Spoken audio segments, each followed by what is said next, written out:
ubicada en el Salón de Actos de la Dirección de Información e Inteligencia Policial.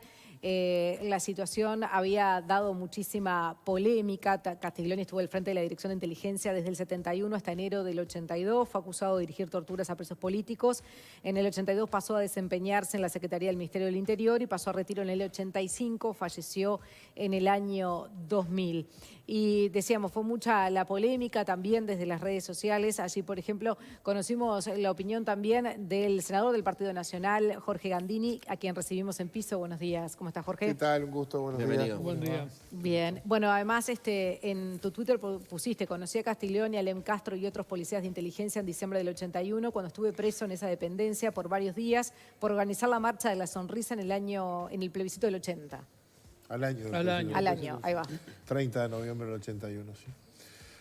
Sí, bueno, Castiglioni fue un policía que investigó desde la Dirección de Inteligencia no solo a los partidos de izquierda, no solo a lo que durante algunos años ya estaba resuelto, que eran los, entre comillas, subversivos, sino también a los militantes, dirigentes, activistas de organizaciones sociales y de partidos políticos. Los wilsonistas los recordamos bien. Silvia Ferreira lo recuerda muy bien. Lo recuerda por ella, lo recuerda por León Morelli, lo recuerda porque fue quien más estuvo detrás de Wilson y los hizo pasar bastante mal a ellos como familiares. Quien es presidenta honoraria de mi agrupación política y hoy ocupa el cargo de Derechos Humanos de la historia reciente, Matilde Rodríguez de Gutiérrez Ruiz, lo recuerda muy bien, conoce la situación muy bien. Marcos Gutiérrez estuvo detenido conmigo allí una cantidad de días, se comió decenas de plantones durante horas, él y Diego Silva. Yo estaba en una situación bastante más comprometida todavía. Conocemos que en esa dependencia se torturaban personas. ¿Y te llamó la atención que se reubicara ese cuadro? Sí, me llamó la atención, me parece que fue una acción policial. Una acción que surgió de una reivindicación policial que quizás miran exclusivamente la función del policía. Pero en democracia me parece que habiendo superado una cantidad de circunstancias que nos separaron y nos dividieron y que todavía a veces nos enfrentan a hacer honores, a hacer homenajes. Y ahí viene la pregunta de Leo. ¿La hemos superado cuando el director nacional de policía decide colocar esa placa y una vez que se arma la polémica reivindica la figura de Castiglioni? Con sus claroscuros no solo por eso, no solo por eso, Además, es evidente que no las hemos superado. No, yo sé. Recién hablamos con Lozano. Claro. Con respecto a este hecho en particular. Creo que el país todavía tiene el desafío de que se supere en el ánimo de quienes fuimos de algún modo protagonistas de aquellos años. Y no todos quienes fuimos protagonistas de aquellos años hemos resuelto el tema. Algunos tomamos decisiones políticas muy importantes. Votamos la amnistía para los presos políticos, más allá del delito que hubieran cometido, y algunos cometieron delitos muy graves, y votamos la ley de caducidad, y la defendimos. Y para nosotros con ese proceso se cierra o se cerraba teóricamente una etapa del país, de mirar para recién atrás. vino Lozano, por ejemplo, y tienen otras propuestas. Está todavía. bien. Por eso digo, hay protagonistas de aquellos tiempos que todavía resisten. Pero porque la ley de caducidad no fue un mecanismo tan firme como si fuera la ley de amnistía, ¿no? Si la ley de caducidad hubiera sido una ley de amnistía, hoy no estábamos conversando esto. No, tampoco sé. Capaz que Yo todo creo esto... que fue un mecanismo firme, tan firme que se plebiscitó y se confirmó. Pero se declaró inconstitucional en el 2009... Y eso habilitó a que y ese mecanismo del artículo 4, que en los primeros gobiernos no se aplicaba del todo, que después se empezó a aplicar del 2005, es decir, hizo que el tema de la historia no tuviera allí... No tiene un cierre tajante, no lo tiene. Y no lo tiene sobre todo en el espíritu y en el ánimo de muchas personas que vuelven sobre este asunto y nos lo recuerdan. Y hay gente que ha sufrido mucho, que lo quiere poner de un lado y del otro. Y después estamos la enorme mayoría de los uruguayos que hemos sido rehenes de aquel tiempo y lo seguimos siendo rehenes Bueno, hoy. pero por ejemplo, el ministro Javier García opinó de este tema del caso Vidal una vez que la justicia tomó parte. Sí, yo creo que Javier García, compañero mío de sus años de lucha, no podemos dudar de su convicción democrática y de su espíritu y de su historia de lucha contra la dictadura. Pero está cumpliendo un rol y en ese rol lo que le preocupa no es para atrás, le preocupa para adelante. Dice, respetamos el fallo de la justicia. Me pregunto cómo esto puede impactar en los actuales soldados rasos Igual que hubo reciben cambios, una ¿no? orden y la tienen que analizar en el momento, pensar si tienen que cumplir con la Hubo cambios en obediencia o es estos una años violación a los derechos en humanos. cuanto a la obediencia debida, por ejemplo. Bueno, se derogó. No existe como tal.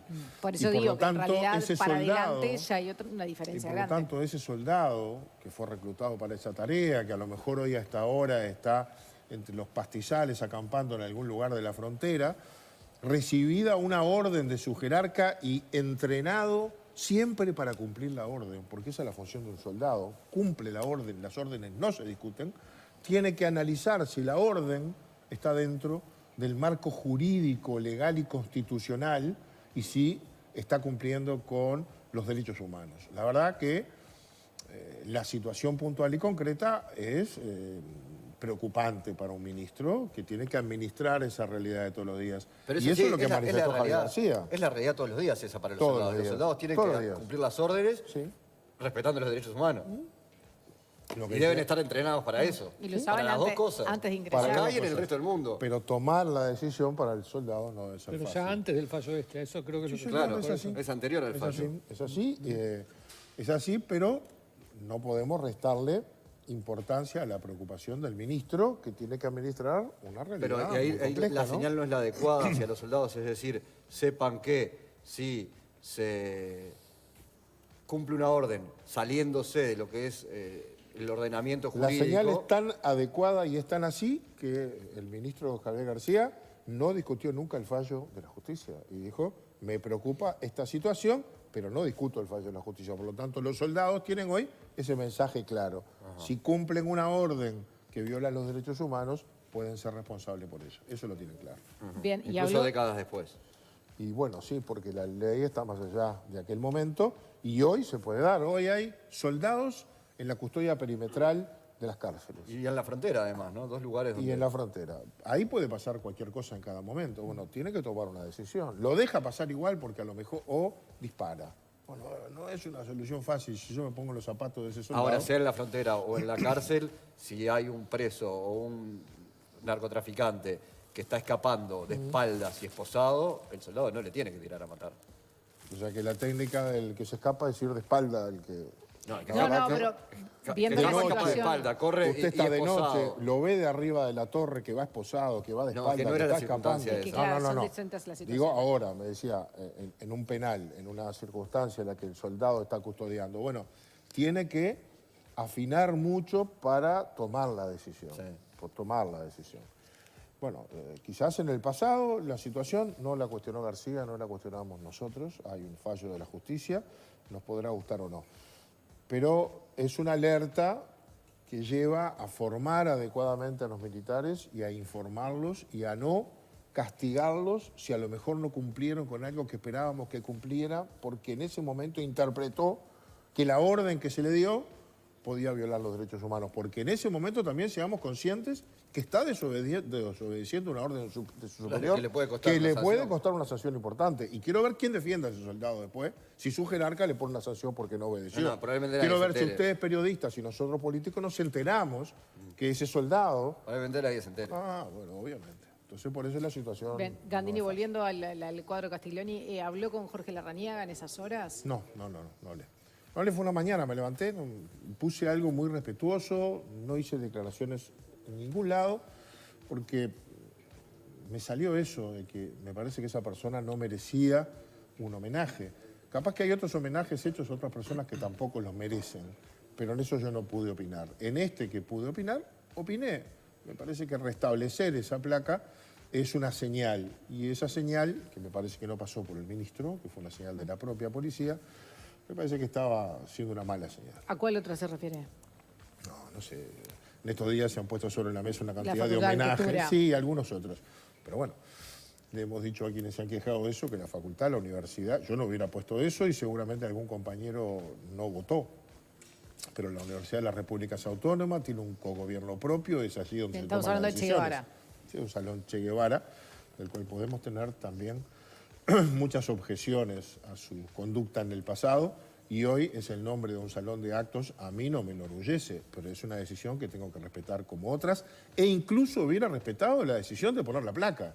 Lo Lo que hice fue opinar como ciudadano que tiene que opinar sobre estas cosas, dando incluso mi testimonio. Podría dar más testimonios sobre ese episodio, que no quiero darlos, pero yo tenía unos cuantos días ahí con personas que no eran de mi partido y que la pasaron bastante peor que yo. Bien, Gandini, cambiemos de tema hablando de la rendición de cuentas. ¿Usted rechaza o es reticente a aprobar los gastos públicos del Frente Amplio? ¿Qué alternativa ve? Las cuentas públicas, porque nosotros votamos en contra de la rendición de cuentas del 2015, 16, 17, 18, y no entiendo por qué deberíamos votar a favor de la del 19, que lo que hace, se da esa situación particular, ¿no? Cada 5 años el gobierno que entra presenta la rendición de cuentas del gobierno anterior. No es el gobierno que se va el que la presenta. Y en este caso se produce un cambio de gobierno. Tenemos que analizar entonces las cuentas públicas y ahí vamos a ver que los supuestos con que se construyó el presupuesto para el año 2019 están todos apartados en los hechos de la previsión. El déficit fiscal iba a ser un 3%, iba a ser un 2,5%, se ajustó en el año 2018. A un 3, terminó siendo un 5%, faltaron 2.800 millones de dólares para cubrir los gastos. El desempleo iba a ser un 9, fue casi un 11, la inflación estuvo fuera del rango meta, el endeudamiento creció, el consumo cayó, la actividad económica cayó. Todo eso es diferente al plan que el gobierno hizo para definir cuánto iba a gastar, porque los presupuestos se construyen así. Supongo que las variables macroeconómicas externas e internas van a dar tal resultado y entonces tengo tanto para gastar y acá autorizo los gastos. Si me equivoco, se me produce la diferencia y eso es el déficit. Yo no puedo aprobar esas cuentas públicas y me parece que es además una instancia ideal para dar un debate sobre el país que nos dejan. Nosotros tenemos en el Senado, bueno, supongo que vamos a tener a Astori, que fue el ministro de Economía, y vamos a tener... Y tenemos al senador Vergara, que integró el equipo económico. De hecho, fue el ministro y el subsecretario que tomaron el gobierno en el año 2005, ¿no? Cuando el Frente Amplio llegó al gobierno. Y me parece que está bueno tener ese debate. Nosotros recibimos estos últimos 5 años del Frente Amplio con un déficit fiscal acumulado de 11.000 millones de dólares. Es una montaña de plata que nos cuesta entender cuánto es. O sea, en estos 5 años, del 2015 para acá, al Estado le faltaron 11.000 millones de dólares que tuvo que cubrir con endeudamiento. Y el año pasado pagamos solo de intereses de deuda 2.037 millones de dólares. Y este año vamos a pagar, entre amortizaciones programadas e intereses, 3.200 millones de dólares en una situación complicada en la que está el país y no queremos tener una conducta como la Argentina. Vamos a cumplir, pero cumplir con eso implica un estado de la economía que es el punto de partida para nuestro presupuesto quinquenal. Así que me parece fantástico poder dar ese debate en el Parlamento Nacional, pasar raya y decir, a partir de esta rendición de sus cuentas, este es el país que recibimos. Gandini, quería saber qué evaluación hace a 3 meses de la asunción de gobierno de la coalición, sobre todo considerando que se han dado varios encuentros dentro de la propia coalición, desencuentros, mejor dicho. El último, quizás el último caso, así que estabilizó un poco la cuestión, tiene que ver con la futura renuncia del canciller Talvi. ¿Qué evaluación hace usted y qué perspectivas tiene de cara a lo que queda del periodo de gobierno en cuanto a mantener esa coalición fuerte? Hago una buena evaluación. Yo pensé que iba a ser bastante más difícil. Acá no hay fusión de ninguna naturaleza. Acá hay 5 partidos políticos diferentes, que piensan diferente, que tienen orígenes diferentes, que algunos incluso nacen porque los que estaban no le dan satisfacción a sus demandas, que nos pusimos de acuerdo para cambiar el país. La primera cosa que nos puso de acuerdo es ganarle al Frente Amplio. La segunda es un programa de gobierno para cambiar el país, pero tenemos puntos de partida muy diferentes. Y la convivencia ha sido bastante, por lo menos en el Parlamento, donde es pluripersonal y algunos liderazgos están presentes, ha sido saludable, con todas las dificultades que tiene. A ver, adentro de mi partido es complicado, porque somos personas naturalmente complicadas los políticos. Llegamos allí representando cosas diferentes también dentro de los partidos. Ha habido mucho diálogo, ha habido mucha sensatez y hemos ido superando instancias importantes. Y yo creo que eso nos ayuda a madurar, a entender de qué se trata, las responsabilidades que tenemos y y buscar ese equilibrio entre no perder la identidad de cada uno porque somos diferentes y no somos la misma cosa y por lo tanto cada partido hace un esfuerzo por mantener su identidad dentro de la coalición, pero a su vez cumplir con el compromiso de cambiar el país. Así que en ese equilibrio, la verdad que no hemos estado mal. A mí me llama la atención cuando los títulos dicen fisuras. ¿Cree que todos los partidos que integran la coalición tienen ese nivel de compromiso de decir, postergo quizás las prioridades del partido, ahora que ya están en el gobierno, postergo las prioridades del partido para darle prioridad a las A ver, es legítimo que que cualquier partido diga, esta es mi opinión. Y la plantean acá, la plantean en otro medio. Está bien, es parte de lo que yo decía, de que un partido quiera afirmar su identidad. Estoy aquí, pero no soy lo mismo. No, sobre todo porque hay ganaron los muy blancos, pero no somos blancos. Estamos apoyando este gobierno. Por lo tanto, nos diferenciamos. Y eso es natural. Ahora, de ahí a que esas posturas se impongan sí o sí, no. Terminan en los ámbitos que corresponden de la coalición, se discuten y lo que se definen en la mayoría es lo que prima. Verán que la ley de urgente consideración tiene casi 500 artículos y no tuvimos demasiados dramas. Algunas cosas que no coincidimos las sacamos, otras le encontramos la vuelta, algunas se están tocando ahora en diputados, pero no ha sido dramático. Y la ley, que es una ley pesada, grande, importante, diversa, va a salir y va a salir en los tiempos y con la forma ¿Va a tener que volver al Senado? Va a volver al Senado. Hoy tenemos una reunión de ajuste con diputados nuestros. Creo que va a tener pequeños cambios, sí, porque tenemos la cabeza abierta, nos han señalado cosas los diputados que me parece que mejoran aún la redacción. Vieron algunas cuestiones que no estaban bien, no salieron bien del Senado, vamos a corregirla. No, son redacción de artículos, nada va al fondo, pero si tocamos tal cosa en inclusión financiera va a generar tal otra. Así que si derogamos este artículo deberíamos cambiar este otro. Bueno, estamos mejorándola y eso hace que vuelva, ni que hablar. Hay varios aspectos. Pero va a volver y el Senado, recuerdo, que es la tercera Cámara en este caso, solo puede decir aceptamos las modificaciones que hizo diputados o las rechazamos. Si las rechazara va a la Asamblea General. Y por supuesto, como estamos coordinando, las vamos a aceptar y allí, en esa tercera Cámara, en el entorno de mediados del próximo mes, va a quedar aprobada y promulgada la ley de urgente consideración. ¿Va a votar el desafuero de Manini, Gandini? Primero es un tema muy delicado, muy serio, que no se resuelve por la prensa. Segundo, es un tema en el que están trabajando nuestros compañeros, está en la Comisión de Constitución y Códigos, la preside la senadora Ciaín de nuestro partido, está Graciela Bianchi, está el senador Camí, y ellos son nuestros compañeros que están trabajando en el tema. Creo que lo primero que tenemos que hacer es analizar el contenido, ver la ampliación de prueba que se ha pedido, hay un expediente administrativo que se ha pedido, que me parece que es muy importante, y veremos si hay mérito. Para la formación de causa, ¿qué es lo que tiene que ver el Senado? La formación de causa. Cámara. Nosotros no vamos a juzgar, pero vamos a ver si lo que se solicita tiene cuerpo suficiente. O sea, no solidez tienen que llegar al fondo sobre la inocencia o culpabilidad de Manini, sino ver si el fiscal tiene elementos suficientes como para armar una causa. Sí. El punto delicado para mí Sí.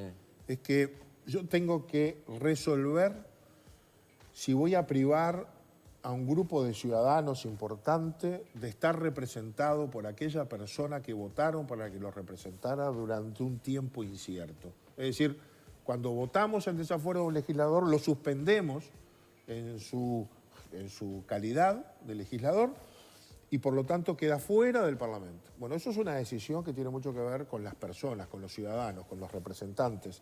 No puede haber una arbitrariedad allí. Le decimos, esta persona queda sin fueros, queda suspendida como senador en este caso, hasta que la justicia determine. Y eso puede ser 2 meses, 6 meses, 1 año, 2 años, no sé. Ahora hay un sistema más rápido, ¿no? Sí. Pero podía ser mucho tiempo. Y hasta ese momento no va a volver. Por lo tanto, tiene que haber causa suficiente para que el Parlamento vote un desafuero. ¿Y hay causa suficiente en su opinión? Bueno, hay que estudiarlo, hay que mirarlo. Hay un elemento que es el que quizás ha generado opinión previa, y es que el propio senador Manini en algún momento dijo que quería que se le aprobara el desafuero. Esto también es importante.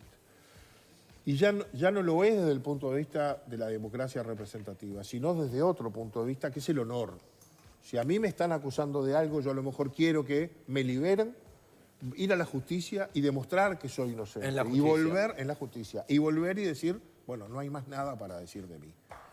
Y eso pesa, ¿eh? Eso es muy importante. Si un legislador dice, le pido al cuerpo que me deje a mí, el fuero es del cuerpo, pero les pido que me dejen ir a mí a salvar mi honor frente a la justicia para demostrar Que que es lo que ha soy dicho inocente. una y mil veces Manini. ¿Qué es ¿no? lo que ha dicho? Si el cuerpo dijera, no se lo vamos a votar porque no hay causa suficiente, a lo mejor alguien podría decir, este senador para mí sigue siendo culpable. Bueno, no hay nadie que lo haya También se determinado ha porque no pasó por la publicado en justicia. sentido inverso que legisladores de Cabildo Abierto, senadores, le han pedido a senadores del Partido Nacional que no voten. ¿A Sí, usted a mí le no me ha pidieron algo? pasado. He escuchado esa versión, a mí no me han pedido nada. Ya van dos que pasan por acá que no le piden. No, a mí no, Sí. ¿A quién le piden? Realmente no ha sucedido. Yo escuché la versión.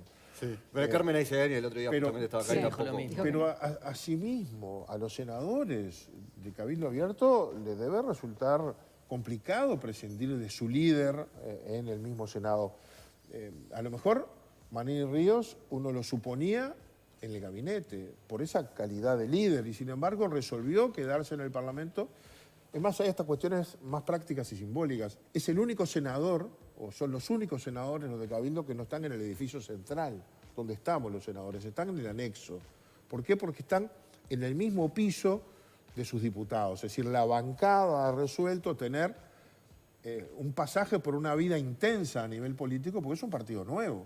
Manini Y puede entonces estar ahí ha resuelto sin ser liderar. senador también, ¿no? Sí, bueno, es lo mismo. Si ustedes lo Hemos vieran entrar tenido, medio... los grandes líderes de la historia no necesitaban la banca en el Senado para liderar el Uruguay. No, pero si mientras tanto está atravesando un proceso judicial, seguramente va a haber limitada esa función. Pero no Entonces, corresponde que No lo atraviese- justifico, Sí. digo, entiendo que algún legislador de Cabildo Abierto pueda estar preocupado. por Pero eso esta no debería circunstancia. primar, ¿no? Porque ahí estás hablando de un No, yo aspecto no digo que político. prime, digo, entiendo que pueden estar preocupados y también dije al principio, a mí no me lo han planteado, por lo tanto no puedo Bien. No afirmar. sabe, Ayer, claro. ayer Sanguinetti en El País escribió que el hecho de que el fiscal centrara todo en Manini y dejara de lado a Presidencia echaba como un cono de sombra Sí. sobre... Bueno, quizás ahí el expediente administrativo sea muy clarificante, ¿no? Para todos nosotros, porque ese es el que determina todos los pasos que el proceso tuvo en su transcurso dentro del Estado, en el ministerio, en presidencia, etcétera.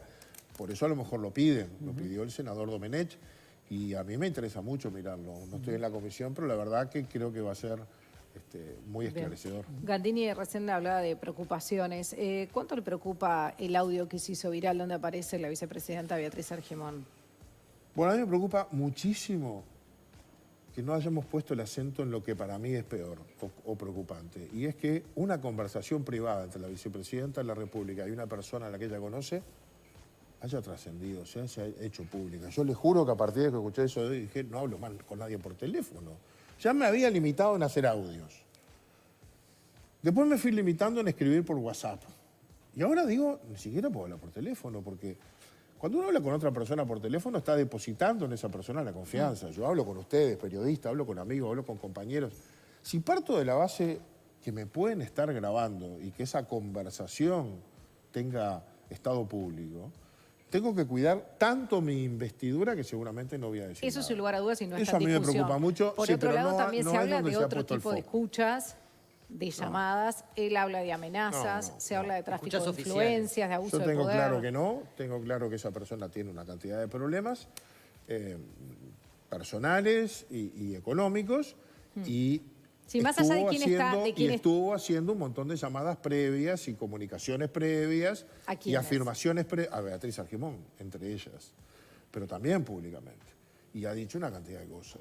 Y Beatriz Argimón, que lo conoce mucho, me parece que lo atendió, o habló, lo llamó, y trató, si ustedes escuchan, trató de encauzar a una persona que me parece que estaba entrando en un territorio muy complicado. Pero más allá de eso, creo que las referencias que hace Beatriz Argimón a las Perdón, lo escuchas voy a cortar son... ahí porque lo escuché Sí. varias veces, todos los que estamos acá, cuando dice encauzar a una persona que estaba entrando en un territorio muy complicado, porque él habla de personal. amenazas. Sí, pero él está haciendo amenazas, él está diciendo cosas. Pero él dice que lo amenazaron de muerte. De hecho, bueno, eso ahora está la Bueno. justicia, lo estudiará la justicia, independientemente de quién estemos hablando. En este caso, No, bueno, puede no es tan ser. independiente porque es sí, una además, persona que digo, una Beatriz cantidad conoce mucho. hasta de memes de toda la situación, de sus amigos que quiere ir al bailando, pero todo eso es secundario porque la voz no está alterada, la que habla sí es la vicepresidenta. Él habla también que es el cuídate vos, o no vayas por ahí, o no llames, también son amenazas. No, el cuídate ¿Cuál es el vos terreno es un peligroso al que se consejo a él refiere? que conoce desde hace muchísimos años y conoce la situación en la que está. Le dice, cuídate. Él le dice algo así como que lo va a venir a buscar y ella lo frenó, ¿no? Bueno, porque yo ahí interpreto que ella tiene otras grabaciones o que hizo otros mensajes hacia ella y está refiriéndose a eso. Yo creo que podemos ser contundentes en afirmar en que no hay escuchas clandestinas en este país.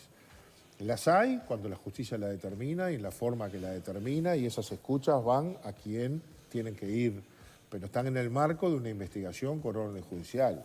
Después, yo no sé quién puede hacer las escuchas. Bien, pero eso es lo que es importante aclarar, porque es como arranca esa charla, por eso. Sí, creo que hay una confusión ahí, pero sí. Está aclarado, lo aclaró el presidente de la República. Y además yo conozco a Beatriz Argimón. Y eso a mí me da una enorme tranquilidad. Beatriz se va a reunir hoy con los coordinadores de todas las bancadas, incluidos los del Frente Amplio, y va a estar a disposición para aclarar esta situación personalmente. Tendría que hacerlo también con la ciudadanía, en el mejor ¿Cómo? de los casos. Que estaría bueno también que esa aclaración la hiciera con la ciudadanía. La va a hacer, ya la ha hecho, me parece, en parte, pero la va a hacer. Pero creo que primero corresponde hacerlo en el nivel institucional, porque el cuestionamiento tiene que ver con la investidura de vicepresidente y para nosotros de presidenta de la Asamblea General. Es nuestra máxima jerarca en el Poder Legislativo y ella va a hacer la aclaración primero y antes que nada frente a sus pares que representan a las distintas bancadas. Después de ahí vendrán otras instancias. Bien. Bien. Jorge Gandini, muchísimas gracias por Con muchísimo acompañarnos. gusto. Gracias, Jorge.